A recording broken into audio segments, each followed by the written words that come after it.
string with an even number of zeros, we'll set anything in the state that says I've seen an even number of zeros. So the thing to think about, a good way to think about these machines, is that each state has actually all the information that you've collected as you're processing the string.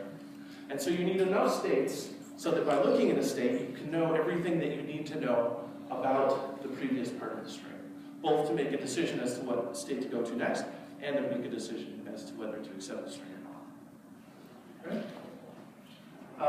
So let's build another machine quickly, just so we have some examples. I just want to do it. Let's do another very similar example. How about number of ones that's a multiple of 3? Actually, how about something even simpler? How about just something where we've seen exactly 3 ones? So strings that contain exactly 3 ones. Right? So again, we'll need to know how many ones we've seen. Right? So initially we've seen 0 ones. 0 ones. Right? If we see 1, well then we see 1 1.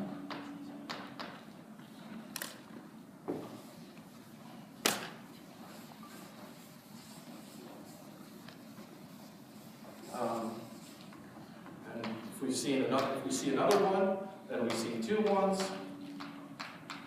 And if we see another 1, we've seen 3. Now, if we're in this state, and we see another 1, we kind of want to go to a state where we get stuck. If we see another 1, we will never, after that, accept the string because we know we've seen more than 3 ones. And no matter what else we see, we've seen more than 3 ones. So this would be kind of a dead state. We see another 1. We've seen too many 1s. Right? So we could keep adding more states, but we have an awful lot of states. And remember, these are finite automata, so we want a finite number of states. So we need to sort of group together everything that's bigger, and that gives us all the information we need to know about where to transition. And for all of these, we don't care about the number of zeros, so we'll just add little self-loops to all of these states of 0. Okay? So here's a machine that recognizes strings that contain exactly 3 ones, no more or less. That's not quite true because I haven't told you what the accept state is. This machine, as drawn, will accept no strings because there are no accepting states. But if we want to accept a string that has exactly 3 ones, then that should be accepted. Okay, so these are 2 very simple machines. Now, the reason I drew these is because let's say we wanted to, so our goal number 3 will be strings that have either an even number of zeros or exactly 3 ones. Strings with either 3 even zeros, or 3 ones, right? So we could kind of go through the same process and think about, well, what do I need to know at each point? But it'd be nice if we could sort of reuse these machines that we built.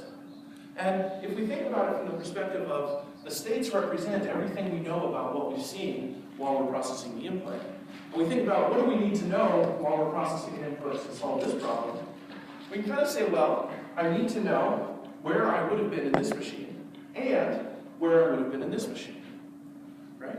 So what we can kind of do is draw ourselves a little graph, right? Along with the x-axis, I'm going to plot the information we know. So there are 5 possible values. I can be in state.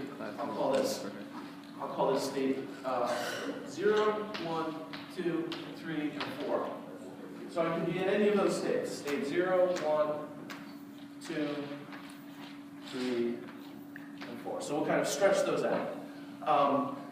And then for the other one, I can be in either state 0 or 1. Right? And so as I'm processing a string, I kind of want to figure out, I want to remember where I am in this plane, right? Which of these pairs of states I have, right? So, so what we'll do is just in our machine for the AND, or for the union, the machine for the union will just have a state for every pair of states of the original two machines. So I'll call this M1 and M2.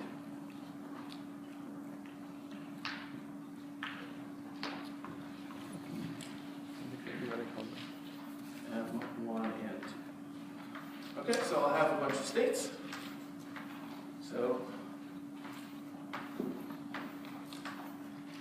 we're building, so we'll define M1 and 2, sorry, 1 or 2, as follows. So I just said the states, Q sub M, I'll just call it M actually. So the states are going to be the product of the states of machine 1 and machine 2. So that'll be Q M1 cross Q M2. Right? So now, the question is, what are going to be the accepting states, right? We need to specify a bunch of things. We need our input state, we need our states, we need our accepting states, we need our initial state, and we need our transition function. So what would be the accepting states of this sort of combined machine?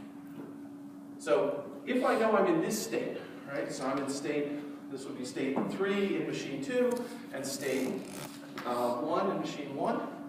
If I know I'm in this state, should I accept or reject? How do I even figure out the answer to that?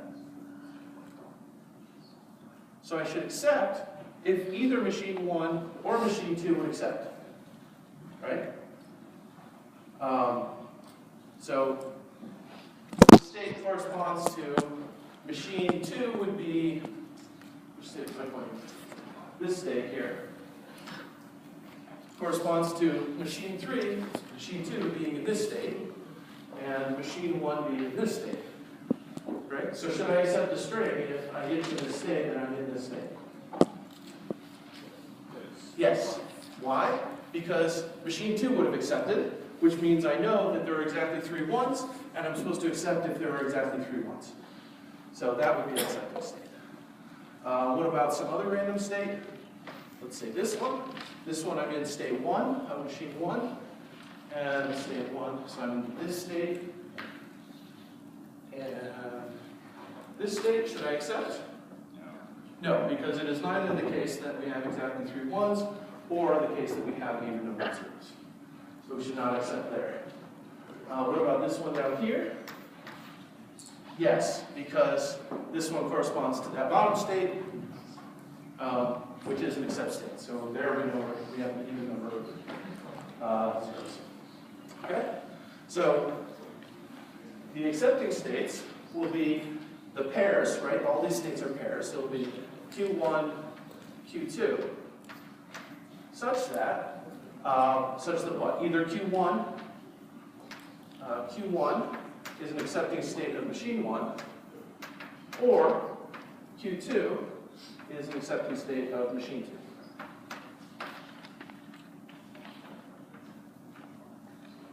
Right? Okay. What should my starting state be? Where should I start in this thing? If I'm, yep. Right, even in 0, because I'm starting here and I'm starting here. So if I've seen the empty string, I'll know that I've seen whatever I care about for that. I'll know that I'll be in whatever state I would have started for that machine and whatever state I would be in. Oh, okay. Thank you. That's very helpful. All right. Well, let me go to this one.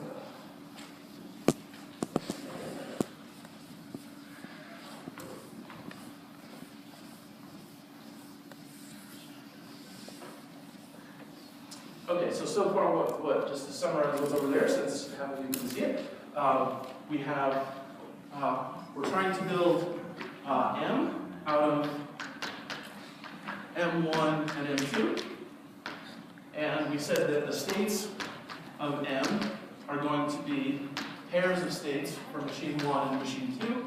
We said that the accepting states of M are going to be the states that the pairs of states Q1, Q2, such that Q1 is in A1 or Q2 is in A2. And we just concluded that the starting state of this Q naught sub m would just be the starting state of the two machines paired together. So that would be Q naught 1 and Q naught 2. Right? And then the final thing, which is actually the interesting thing, is the transition function. So if we're in a given state, which you guys can't see over here, but if we're in a given state, let me draw my table. I'll just put this sideways. So we had 1,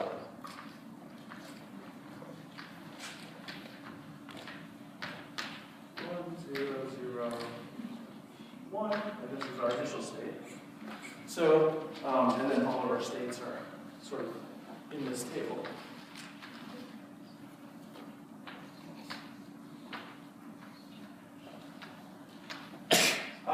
So if I'm in a given state, let's say I'm in this state, and I see 0 as my input, where should I transition?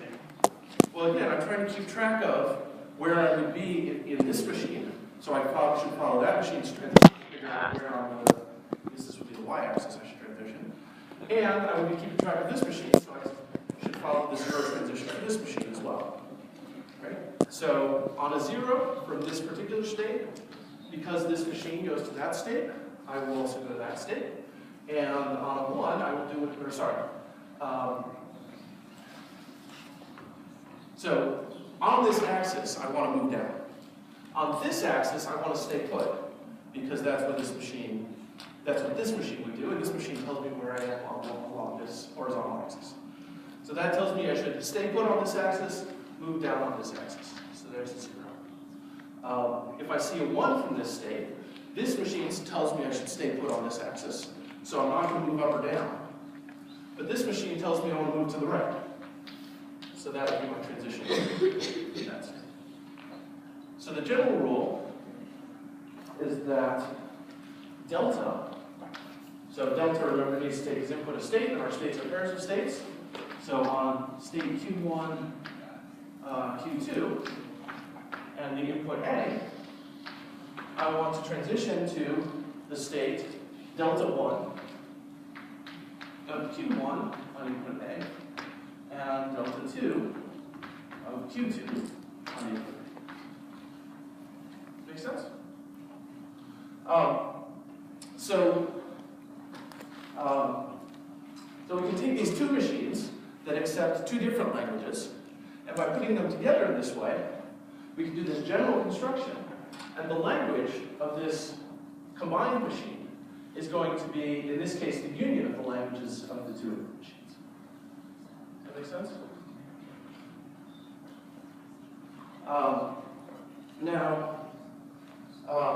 We could go through a formal proof of this. I'm not going to, but I might put one on the homework. But the way that a formal proof like this would work, actually, let's do a simpler formal proof.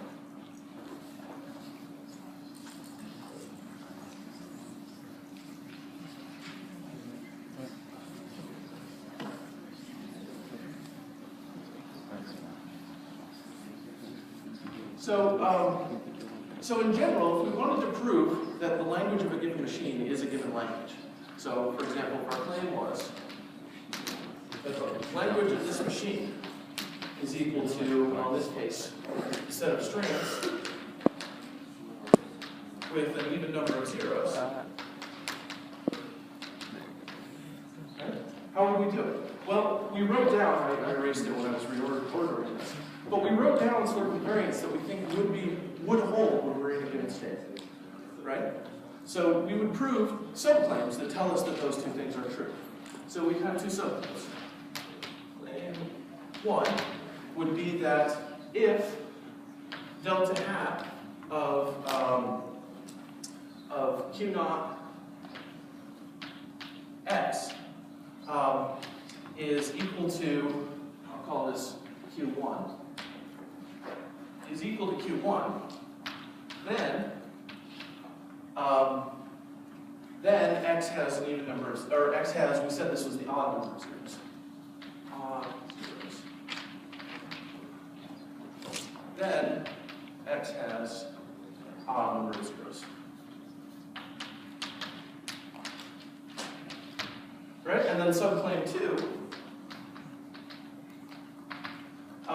will be that if the extended transition function ends us up in Q0, delta hat of Q0 x is equal to Q0, then x has even number of zeros. Right? So if we could prove these two things together, then that would tell us at the end that if delta hat of Q naught x is equal to Q0, that x has an even number of zeros, which is exactly the same thing as saying if Q naught accepts x, then x has an even number of zeros. Or that the language of this machine is the set of strings with even number of zeros. And we could go about proving this. If we wanted to prove this, we would have to look at the definition of delta hat, right? And delta hat is defined inductively.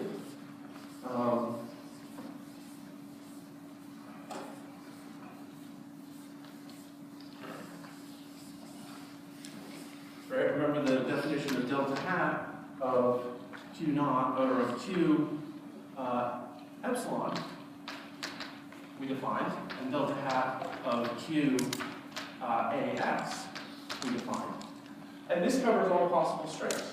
So to check these two claims, we would just have to check them in the particular two cases that we have here. Right? Now, here, this was defined in terms of delta hat, right, on a smaller string. So this was, not to rewrite the definition, but somewhere in this definition, we were defining it in terms of delta hat of Q prime and x. Right? So while we were proving something about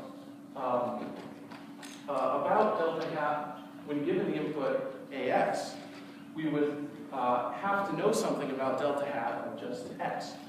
Right?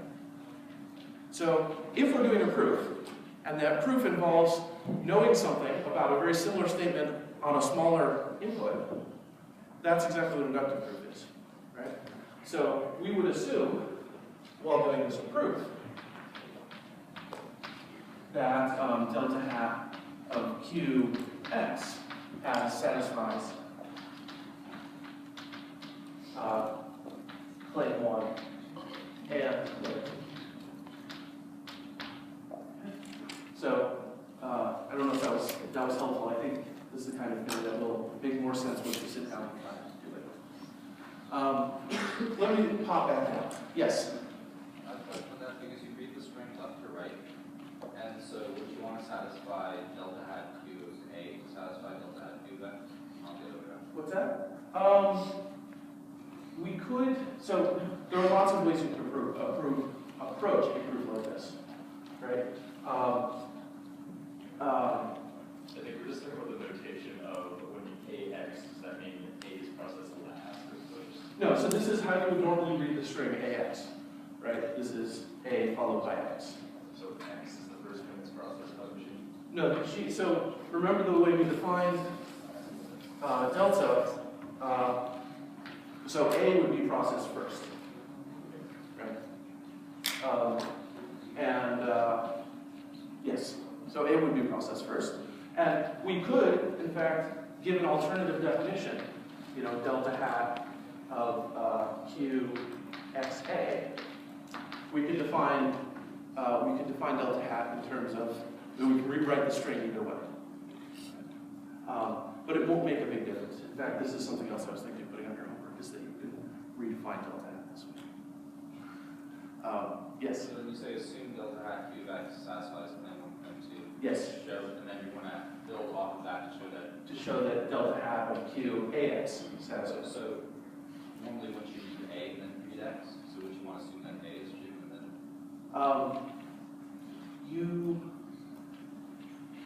So knowing something about delta hat of A, maybe I should just go through this proof. Let's just go through the proof. That might make this clearer. Okay.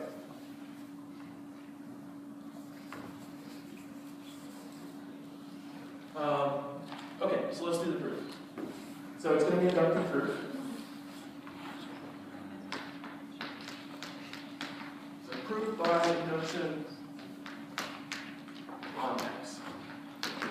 Right? So the base case is that, and it's a proof of these two claims. Actually, we'll want slightly stronger claims. Right? We'll want that no matter what state we're in,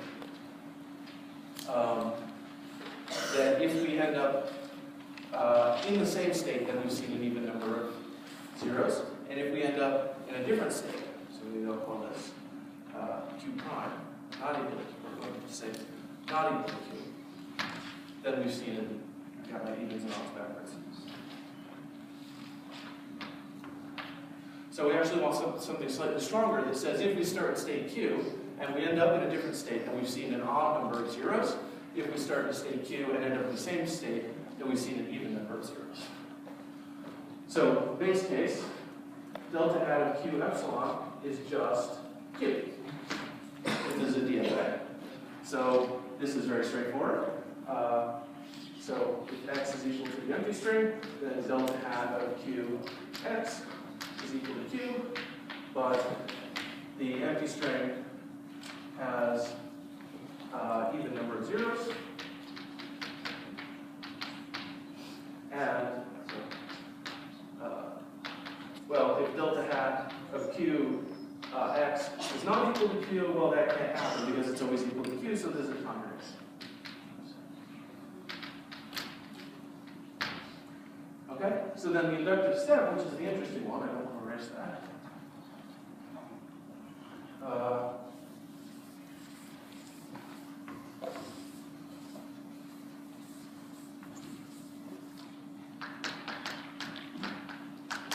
The inductive step, we would assume that the two things that are written over there, one that if q, delta hat of q x is equal to q, then even, then x has even number.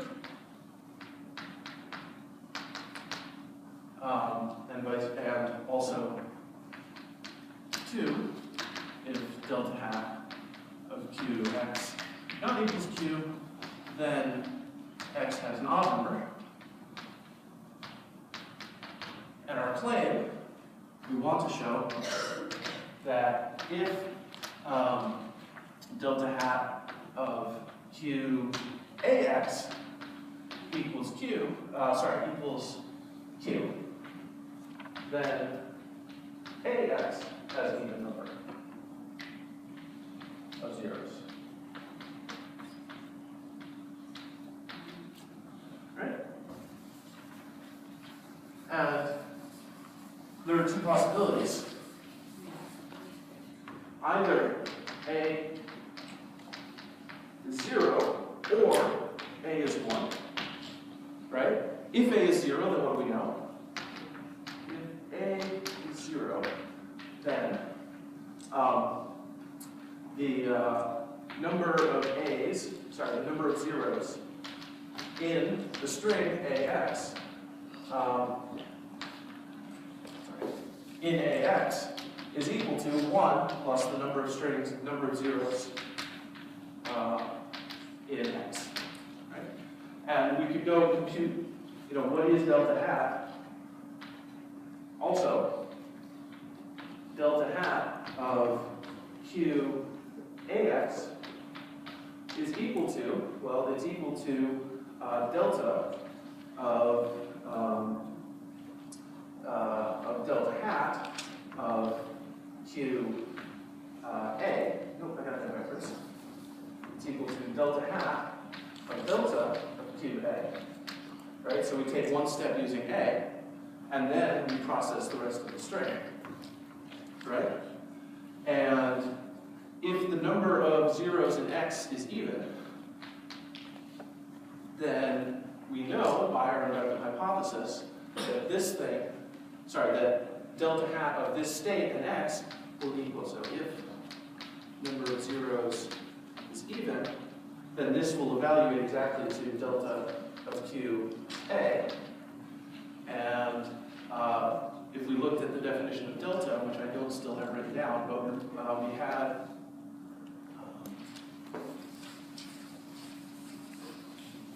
in our picture, delta of Q0 was, sorry, this one, delta of Q0, delta of Q on input 0 would be Q prime, so not equal to Q. I don't know if that made it clear. Other questions? Yes? What does WTS mean? Want to show. Excellent question.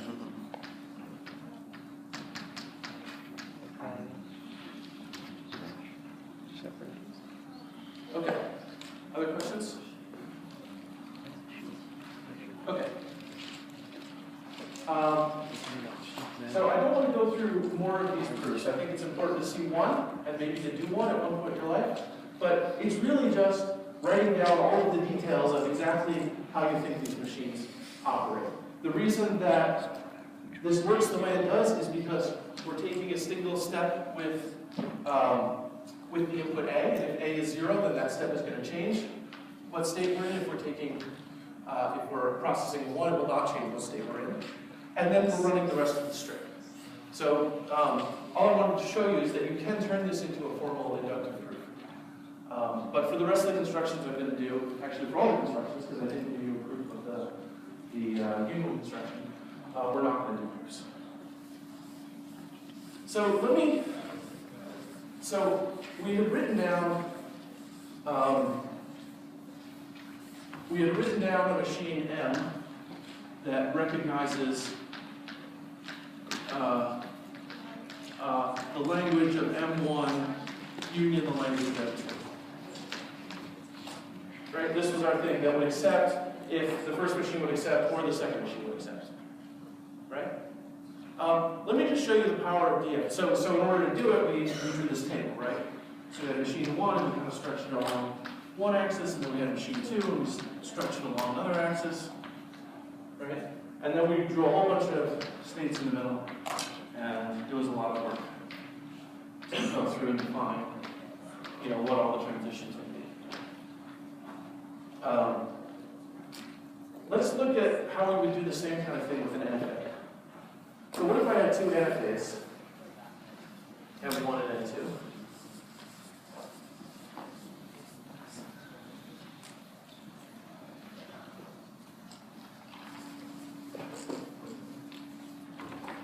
So given NFAs, N1 and N2, and I'm just calling them N because they're NFAs, I can call them N if I wanted to. Can we construct an NFA N with, again, L of N equals L of N1 union L of N2. So I have these two machines. I can take the same pair of machines I had before, they're DFAs, but DFAs we can think of as being sort of degenerate NFAs. So if I have one machine here, and I have another machine, let's just do, all right. So this is the initial state for this machine, and I have the initial state for this machine.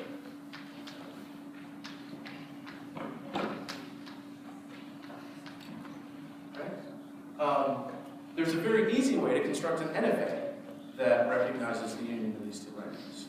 I haven't drawn in all the transitions. But does anybody see how to do it? Just think about it for a second. So if I want to do an NFA that recognizes these two things, right? I want to have an NFA that will accept if either there's some accepting state in here that I can get to, or there's some accepting state in here that I can get to for my new starting state.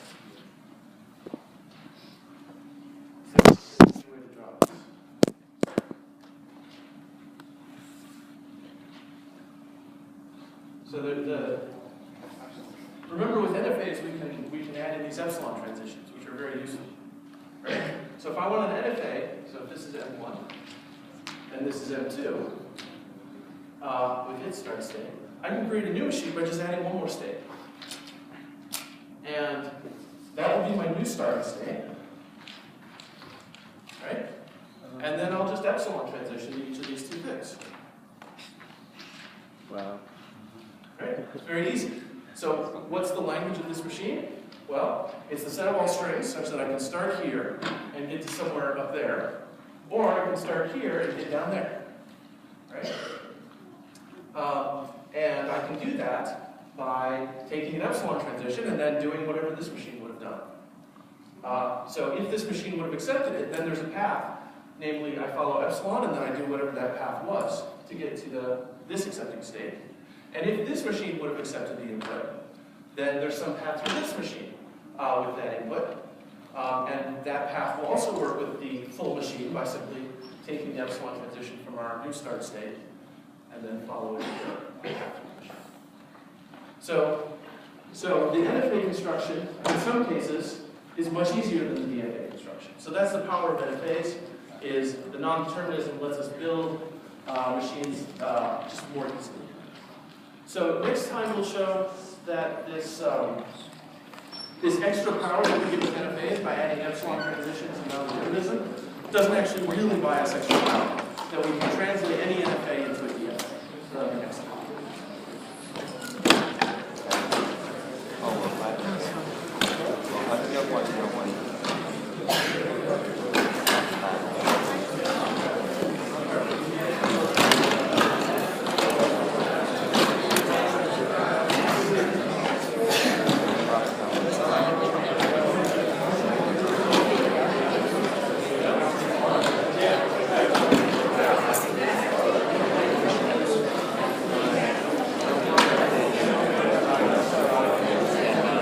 There we go. Yeah. God. Wow. Say hi. Hey, I don't know who this is. Hey, say hi.